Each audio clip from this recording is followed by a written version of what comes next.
Merry meet, and thank you so much for joining us today. This is Ariel Gatoga, and this is Thrilling Thursday, and we are on Lesson 3 of our Faerie Magic course. And I need you to just hold for a moment because I have to go get my stuff out of the printer. So just a moment, I will be right with you.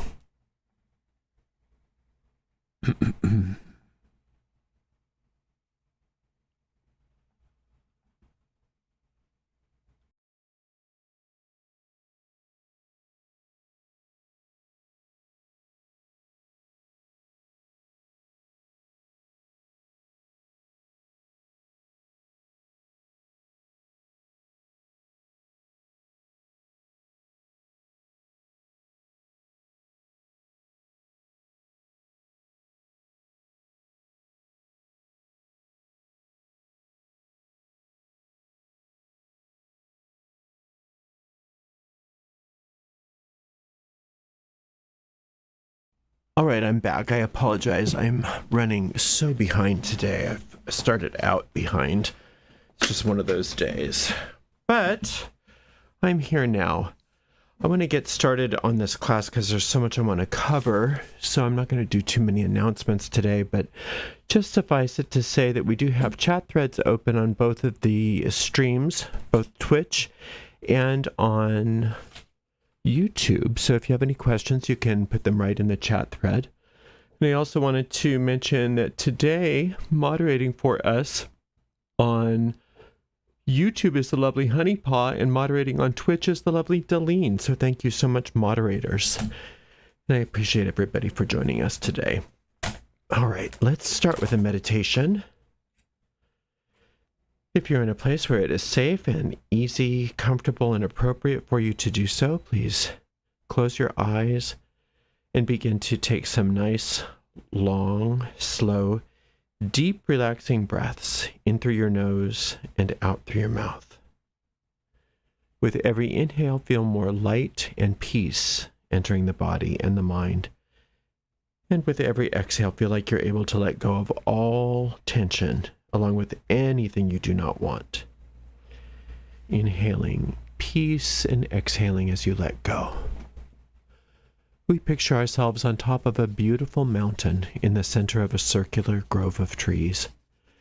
Inside the center of our circle, a bonfire blazes forth, lighting us and the grove up with a sacred golden light. We recognize that this is the light of perfect love and perfect trust, and easily and efficiently burns away everything that's not like itself, leaving us safe and serene. Into this sacred space, we invoke the presence of our Creator.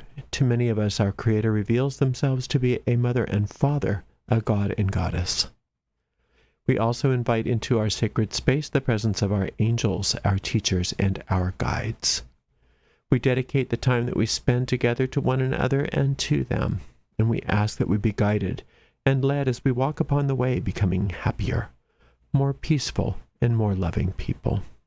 Thank you very much. Blessed be.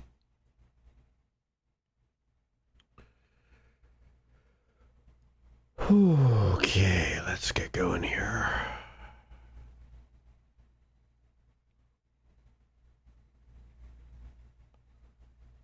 Here we go.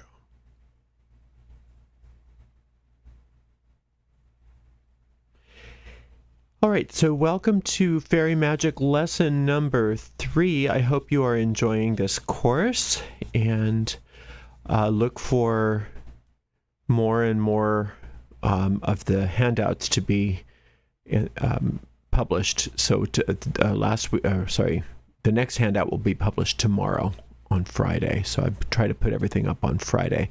I like to include at least one fairy tale with each of these lessons, and I'll explain more about that in the midst of the lesson. All right, so here we go with lesson 3 of our Faerie Magic course. In ancient times, magicians taught their students about the enigmatic nature of fairies. These magical beings possess their own unique way of thinking and their own value system that are very different from our own. Fairies hold true power They are capable of bestowing good fortune upon us or casting ill wishes if provoked. It is imperative that we strive to understand them better to ensure that our interactions with them remain safe. Beware, for fairies can turn malevolent and vengeful if slighted. In rural communities, they are cautiously referred to as the good folk, the gentry, the good neighbors, or the little people. Brownies are a particular group of fairy that form bonds with the household and within the families in a household. Lady Wilde's account, Ancient Legends of Ireland, describes how the brownies dislike those who take all the food and leave nothing for the wandering spirits. Neglectful maids face dire consequences in that regard. Fairies are proud and easily offended, so timely, modest offerings are best. Extravagant gifts are seen as insults and will cause the fairy helper to depart forever. Discretion is also paramount. Anyone who spreads gossip about their invisible presence will also find themselves abandoned. A good rule of thumb for when offering something to the fairies is they like cake and they like sweet wine. And if you can find just a very small token in that regard, you will be highly regarded by the household fairies. Remember also that when leaving any kind of offering out, that if there's danger of ants or vermin or things like that, then you can find other ways to bring your offerings. Sometimes even having a small place outdoors is a way of helping. The other thing, too, is that a small gesture of a piece of cake and a small little bit of wine placed for just a small period of time or even overnight and then cleaned up and disposed of in the morning is fine. Now, the brownies resemble the spirits of ancient Roman households. They were called the lares and the penates. The lares were spirits of ancestors departed by... The lares were spirits of ancestors represented by small figurines in a sacred shrine. Daily prayers and offerings were devoted to them, while special rituals were conducted during significant familial events. The penates were guardians of the larder and received gratitude for ensuring a family's sustenance. They possessed their own miniature sanctuary within each household. Thus, the tales of the brownies and their parallel to Roman lares and penates continue to weave a tapestry of enchantment and household mysteries. The annual festival of the lares was known as Compitalia, which centered around crossroads believed to hold mystical significance associated with the lunar goddess Hecate. A shrine was established at these crossroads featuring openings in all four directions to facilitate the passage of the lares. The winter celebration took place around January 2nd, and each household offered honey cakes as a gesture to grant good fortune for the year ahead. People in Old England believed in a helpful spirit named Robin, living by the fireplace in their homes. This spirit, also known as a brownie, had a strong bond with women and assisted with domestic chores. Women, because of the gender roles of the time, could communicate with the spirit, and it was nourished by the fire, safeguarding its existence. In modern times, the fairies still in our household, the household spirits still are active, but they respond to whoever is taking care of the home and the fire and the hearth, regardless of their gender. Brass was traditionally used in England for the magic square of the spirit of the home. But ancient symbols of bronze and pottery plates have been found, The modern decorative plaque we see today is descended from these ancient spirit of the home plates, although its magical designs have been replaced by purely aesthetic ones. Recently, an Arabic version resembling the illustration provided in this lesson, has emerged on circular plates of that Arab household. Excuse me, I gotta redo this. My brain isn't working today. Recently, take 17, Ariel. Recently, an Arabic version resembling the provided illustration in this lesson has emerged on circular metal plaques that Arab households hang in their archways, reminiscent of the fireplace, the only natural archway found in Western homes. Friends to whom I have gifted these spirits of the home plaques insist that they bring various forms of luck. If you want to create a magic square for prosperity in your home, obtain a plain square tile colored green or white and use black tile paints available at any hardware store to replicate the design depicted in your lesson. Begin by drawing the grid and then add the symbols in a top to bottom, left to right sequence. Complete this task on the night of a full moon, and afterwards place your finished square on your mantelpiece or somewhere by your fireplace. There is no requirement for the utterance of any specific incantations or any other specific ritual. If your home lacks a fireplace and relies only on, say, central heating, position your square against any south-facing wall. In household lore, the mistress is believed to harness the powers of the spirits of the home, which is said to withhold its cooperation from men. The spirit of the home residing near a fireplace foretells future events. A fire refusing to ignite or repeatedly extinguishing itself indicates impending illness, while crackling fires with sparks foretell financial blessings. A fire that burns with a hollow sound is a sign of an unexpected visitor who will take up temporary residence in the home. Realize that ancient gender roles are different in this day and age. So whoever is caring for the home and or the hearth is taking the role of the mistress of the house.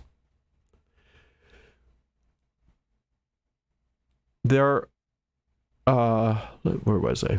Witness these occurrences firsthand and find them to be reliable omens. So, however, if you have a fireplace in your home, however the fire is reacting, you will recognize over time that this is a way that the spirit of the home can be communicating to you through omens. Those are mystical occurrences associated with the spirit of your home, and affirming that the mistress or the keeper of the house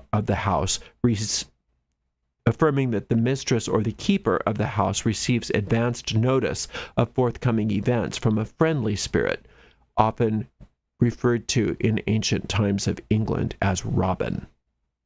To appease the spirit and to invite good fortune into your home, there's an ancient ceremony that if you have the wherewithal to perform it, is amazing.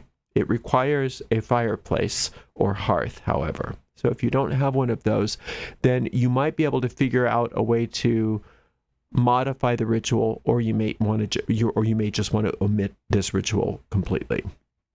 So to appease the spirit of the home and invite good fortune, acquire logs made of apple wood. Soak them in seawater or brine for 28 days, and ensure that they are thoroughly dried before burning them. This will reward you with the flames boasting rainbow colors and a delightful fragrance that will permeate your dwelling for days. According to ancient beliefs, luck will arrive via the front door within 1 month. Embrace these practices with an earnest intent, and the spirit of your home will bestow its blessings upon your hearth. Flower magic is so powerful in households, especially if you're working with the fairy. Vibrant bouquets are carefully crafted with tradition and purpose to bring luck into the home. The identity of the creators of a lot of these ancient rituals is shrouded in mystery, but the Midsummer Day posy provides a clue. This posy is a cherished gathering of the festival of Flora, the enchanting goddess of the flowers, and holds significance as an ethereal overlap between the mortal world and the realm of the fairy. There's a quaint country rhyme that prescribes the flowers for this luck posy with descriptions rather than explicit names given in the posy gathering song. This song has an accompanying melody reminiscent of a harp music or cascading water, which can be found in Alma's folk songs. And the song goes, "For day and light these petals bold, white in the night, for she is cold, for brave and strong in color red, and yellow bright for children's bed. In purple robe there is a king, these scented petals love will bring. There's 6 of them, and this is 7, that none shall be forgot in heaven." So each line of that song corresponds to a different flower adorning the posy in sequence. So number 1 is the marigold, number 2 is the lily, number 3 is the red poker, number 4 is the buttercup, number 5 is purple stock, number 6 is the red rose, and number 7 is the evergreen myrtle. Now, if you are making these posies for good luck, you can use all of those flowers if you can find them, but you can also substitute, because this arrangement is simply calling on the 7 days of the week, and the angels of each day of the week correspond to their own flower. So number 1 is Sunday, so any golden color flower or marigold. Number 2, any white flower, including the lily. Number 3, Tuesday, any red flower. Number 4 on Wednesday is any yellow colored flower. Number 5, which is Thursday, any purple colored flower. Number 6, which is Friday, any rose. Actually, rose is what you would want, because on Friday, Anael is known as the rose angel. So that's the one time I would, with this particular one, I would probably not vary from the flowers in the posy. You would use a rose for Friday. And number 7, any kind of evergreen flower for Cassiel. So working with that, you can make a posy. And when you do that, you want to just imagine yourself gathering like wildflowers, even if you went to a florist or even if you got them from your garden. You want to imagine yourself gathering flowers from this magical garden and putting them together and bringing them into your home, putting them into a vase, and inviting the energy of all 7 of those angels, all of which, through the power of flower magic, invite so many fairy blessings, because the fairies and flowers are very intricately bound. Now, one of the reasons why we work fairy magic is not for personal gain necessarily, although a lot of people have through history tried to interact with the fairy because they want their blessings, which are very powerful. But we have to realize that where we are right now as a planet is we are at a time when the divide between the fairy realm and the natural world and humanity are very far apart. And there is a growing contempt for humanity amongst the fairy kingdom because of what we've done and what we continue to do to them through our own harming of the earth. So one of our goals as magicians when we work fairy magic is to help atone and be in a place of asking for help to heal this rift so that there can be healing miraculous magical healing of the earth that occurs because of the fairies.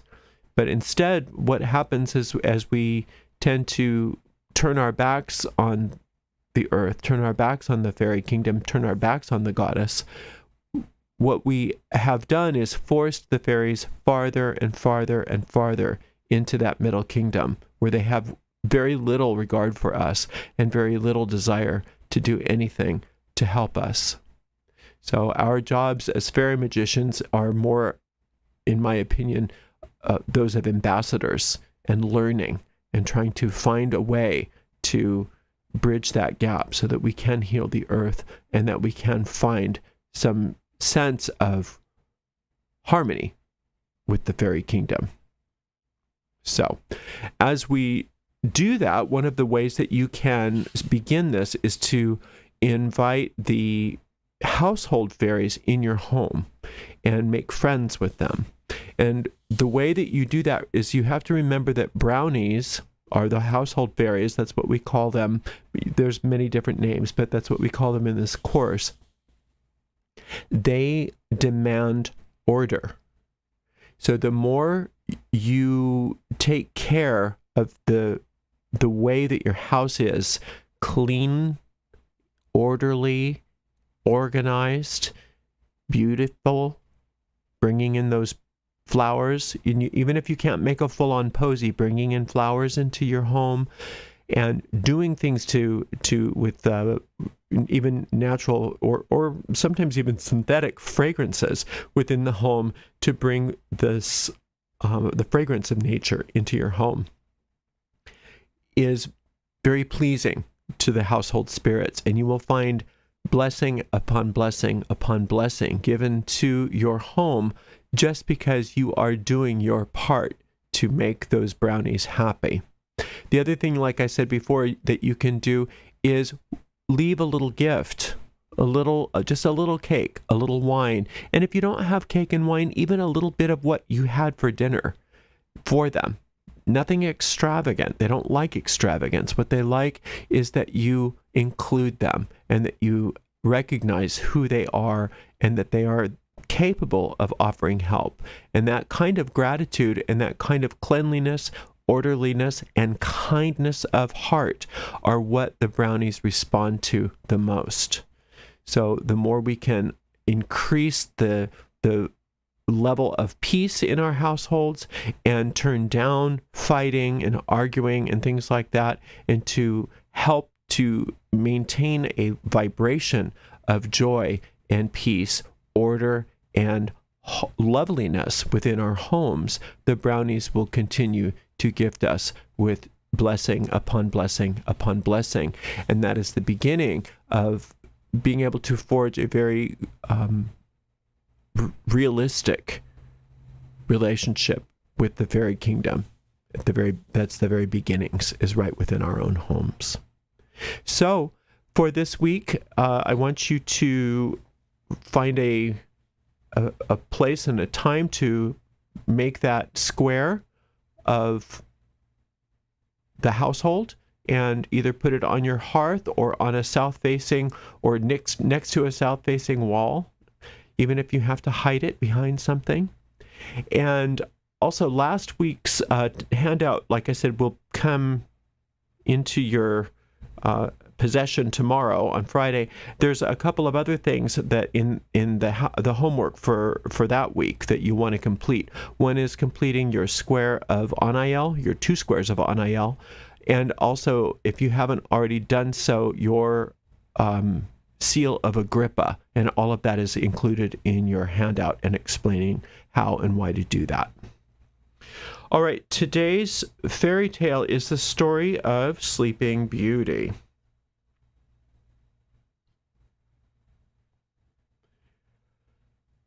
Which I'm getting right now.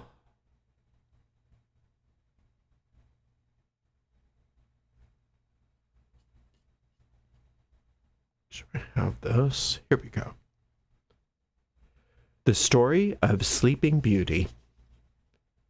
Once upon a time there existed a king and queen who yearned for a child with an intensity that resonated through their every waking thought. Whispers of their unfulfilled longing reverberated through the corridors of their kingdom, echoing into the ethereal realms. One fateful day, when the queen immersed herself in the enchanting waters of her bath, a mystical frog emerged from the depths, perching itself on terra firma.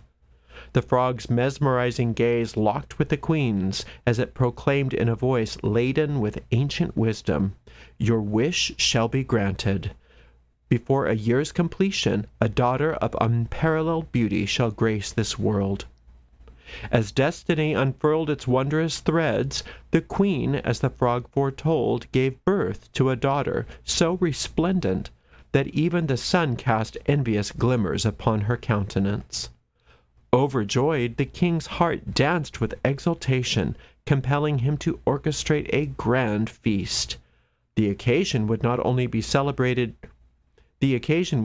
celebrate their blessed child, but also beckon the presence of esteemed relatives, friends, and fairies of the realm. Benevolent fairies, capable of bestowing extraordinary gifts upon the newborn. 13 fairies, veritable keepers of celestial secrets, resided within the kingdom's boundaries, yet the king in his fervor inadvertently provided only 12 golden plates for the banquet. Hence, one of the fairies would be left bereft of their rightful place. Nevertheless, the festivities unfolded in a symphony of opulence. As the grand finale drew near, the fairy gracefully approached the cradle, each unveiling her unique offerings to the child. One bestowed virtue, another unattainable beauty, a third showered riches upon the infant. Thus the blessings continued, encompassing all the world could ever bestow upon a mortal soul. Yet when the 11th fairy concluded her benediction, a 13th fairy, uninvited and consumed by bitterness, manifested herself. Ignoring formalities, she scornfully proclaimed in a voice that carried the weight of eons, "On the 15th year of her earthly existence, the princess shall prick her delicate finger upon a spindle and succumb to eternal slumber." With an ominous air she departed without uttering another word, leaving bewilderment and dread in her wake. The atmosphere teetered on the precipice of despair until the final fairy stepped forth, realizing the gravity of the situation. Though she could not erase the malicious prophecy, she could, within the confines of mystical possibility, temper its wrath. Addressing the court with a hushed, reverent voice, she uttered, "The princess shall not perish. Instead, she shall transcend mortal realms and surrender to a profound sleep for 100 years, encapsulated within an ethereal cocoon." The curtains of fate closed in this chapter, shrouding the kingdom in captivating aura. The curtains of fate closed in this chapter, surrounding the kingdom in a captivating aura of anticipation, awaiting the destined encounter between the princess and her extraordinary slumber. Now, as the king found himself determined to protect his beloved child from this dreadful fate, he issued a decree demanding the burning of every spindle in the kingdom. And so it came to pass that the young maiden grew into womanhood. She possessed all the remarkable qualities bestowed upon her by the fairies who blessed her at birth. Her enchanting beauty, gentle nature, and brilliant mind captivated the hearts of all who had the pleasure of meeting her. On a day when the king and queen ventured out on a royal ride, the maiden was left alone within the walls of the majestic castle. With an adventurous spirit, she explored every nook and cranny, each chamber and parlor, guided purely by her whimsical imagination. She found an ancient tower during her explorations. Inside, she climbed a narrow, winding stairway and discovered a small room where an elderly woman was spinning flax with her spindle. The princess politely greeted the old woman and was curious about the twirling object she was holding. She decided to try spinning it herself, and, as prophesied, pricked her finger on the spindle and fell into a deep sleep from exhaustion. Unbeknownst to all, a mystifying sleep descended upon the entire castle. The king and queen, upon their return and within the grand hall, succumbed to the irresistible drowsiness that enveloped them.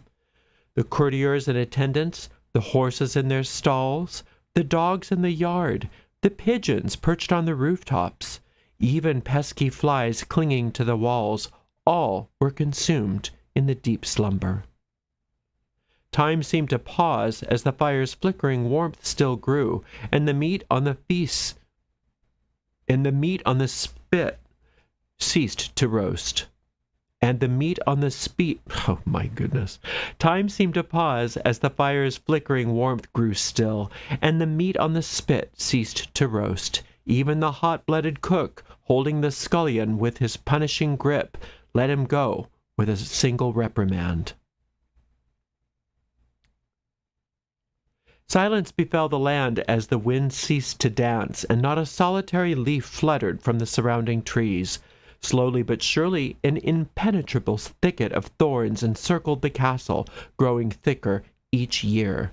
Eventually, the once majestic fortress became a hidden treasure, concealed from mortal eyes, save for the solitary vane adorning the rooftop, a lonely beacon amidst an enchanting slumber. As the rumor spread throughout the land, captivating whispers of the beautiful sleeping Rosamond, her enchanting presence fascinated the minds of all. King's son, drawn by her allure, would make futile attempts to penetrate the impenetrable hedge. The thorns, intertwined like hands of steel, held them captive, leading them to their inevitable demise. Years passed, and a courageous prince ventured into the very realm where the hedge of thorns stood. An elderly man, wise and contemplative, revealed to him the secrets of the fabled castle.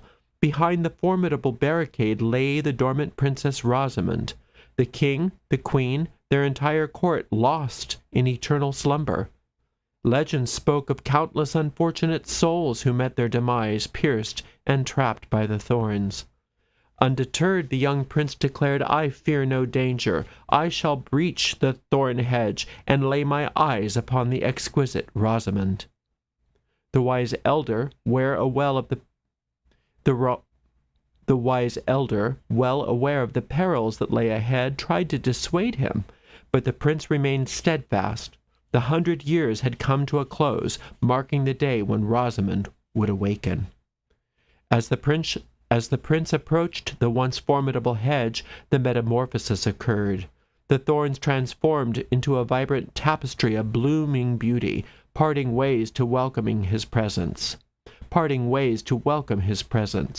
Behind him the thorns united, creating an impenetrable barrier. Stepping into the castle yard, he beheld horses and brindled hunting dogs in a peaceful slumber, while pigeons nestled on the roof, their heads tucked beneath their wings.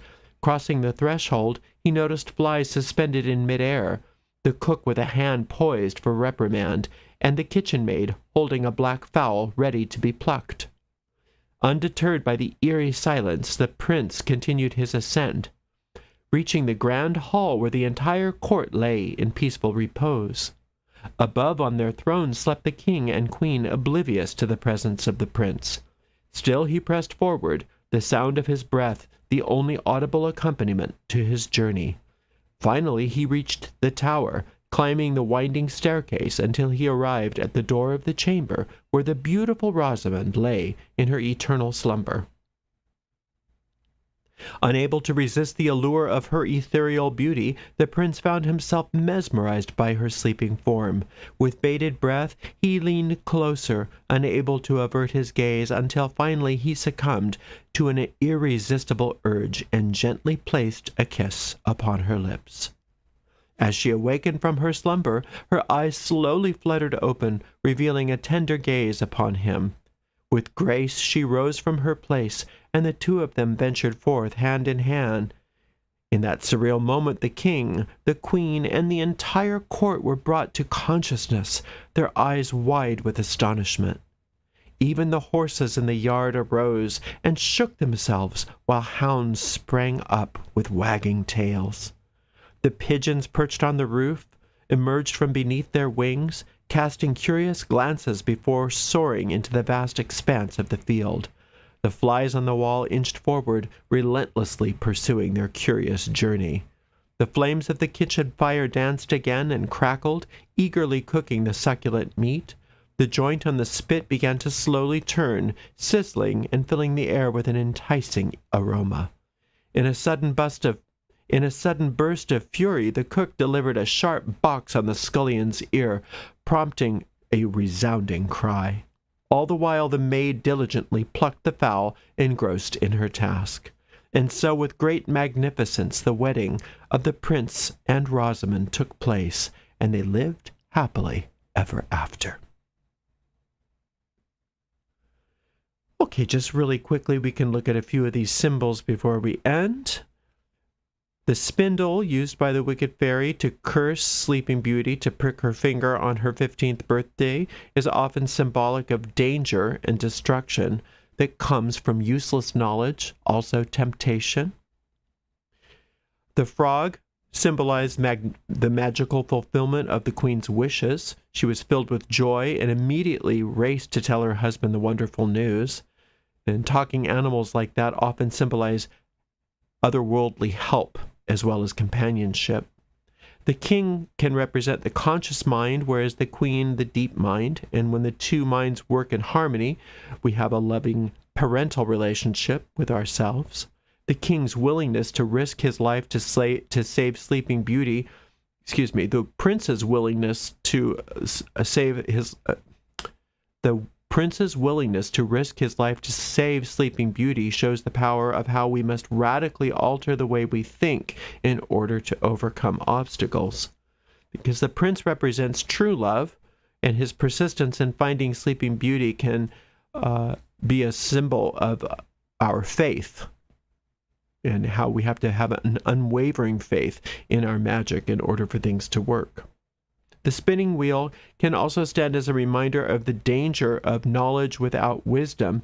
It represents, like we said, with the spindle, temptation. And the 12 fairies can represent the power of good over evil. The 12 fairies also represent otherworldly assistance, and they represent the higher aspects even of the 12 zodiacal signs of the zodiac, the signs of the zodiac, and how when we that we can receive gifts and blessings from those higher powers. The evil fairy can represent the ego mind that wants to destroy all of our good. But also, in a more esoteric sense, it represents how easily we can offend the world of the fairy, because they don't consider the reaction of that, what we would call the wicked or evil fairy. They don't consider it wicked or evil. They just consider it normal. So it's for those of us fairy magicians, that evil, so-called evil fairy is just a reminder to us that morals don't work the same way in the fairy kingdom. And so what is important for us is to be very cautious, very gracious, and to do our best not to offend the fairy kingdom. So that's just a few little symbols that can help you get started. You can find more and more. There is, just like with the Psalms, an infinite amount of magical symbols within every fairy tale. Thank you so much for spending some time with me. I so appreciate you. Until next time, blessed be. Let me see if there's any questions before we end the stream here.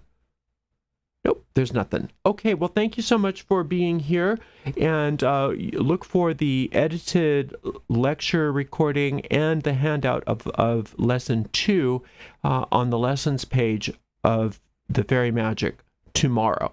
Now, if you're not registered for the course, you can register for free. There's no charge for any of our courses, including this one, and you can go to arielgatoga.com/fairie-magic.